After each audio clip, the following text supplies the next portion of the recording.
Hi everyone, in this video we continue from the previous video on evaluate log by changing the base and the previous video.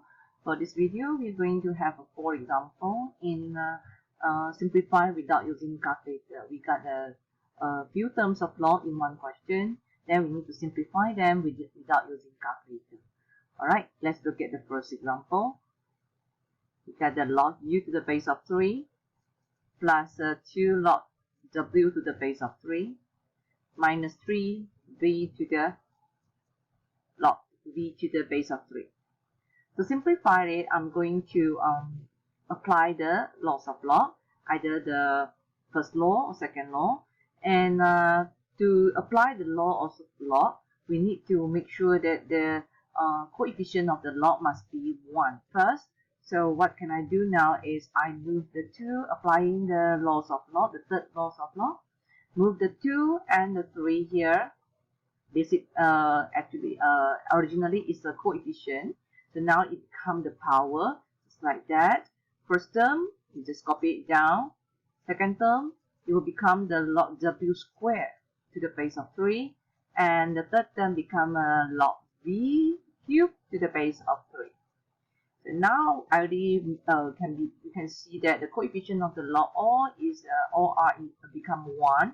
So now we can apply the laws of log by combining the first two terms first. Maybe you can combine the first two terms because of the operation is the plus, addition. You can combine them by taking the u multiplied by the w square. Okay, but before that you must make sure that the base must be the same. Yeah. And copy down the third term just now.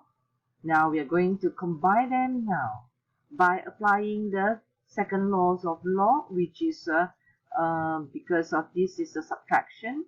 We're going to combine them by taking the u w square divided by the v cube. Alright, so bear in mind that if you have a plus, you're going to multiply the u and the w square. If this is a minus, we're going to take the w square divided by the v cube. Alright, then see, we will check all this. Is there anything can be simplified? Here we have an unknown u and we have w, we have the v, all are different unknown.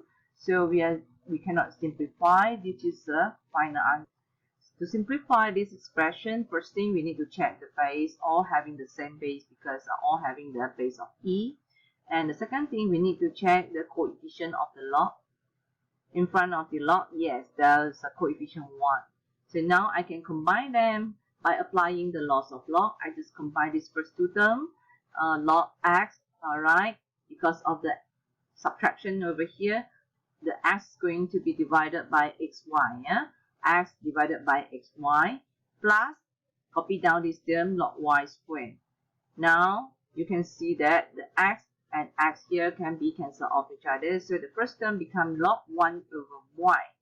The log 1 over y is going to be combined with this log by taking the 1 over y multiplied by the y square y multiply because of the addition here. Follow the laws of log. Then after that, you're going to simplify it. Finally, you have the only log y. For this example, we predict that we will get a number, a number without the unknown, because all here consists of number. Alright, so now check the base, all having the base 2, and the second thing is the coefficient. So all coefficients are 1, so now we can directly combine them, combine the first two terms by taking the 25 over 24. Multiply, because of the addition, I'm going to multiply this by 9 over 40. And the second term, this is the third term originally. So I will copy it down first. Then now I'm going to simplify this. Having this 25 over 24 multiplied by 9 over 40, I got my answer is 15 over 64 by using calculator minus log 15 over 4 base of 2. After that, these two terms, we can combine them by using the laws of log, which are, I'm taking the 15 over 64, going to be divided by 15 over 4 because of the subtraction here. Alright, then after that, fraction, because it's divided, the divisor is a fraction. So I'm going to change the operation, division, change to the multiply, and this one have to find its reciprocal and put it down here. Then simplify. You can get help from calculator. By simplifying this, you got your log base 2, 1 over 16. And 1 over 16 can always be written as 2 power of negative 4. Okay, then applying the third laws of log, bringing the negative 4 to the front, multiply by log 2 to the base of 2, that is equivalent to 1. Then final answer is negative 4. So here are the 4 examples that I have shown. If the video really helped, hope that you can subscribe my channel. Thank you for watching.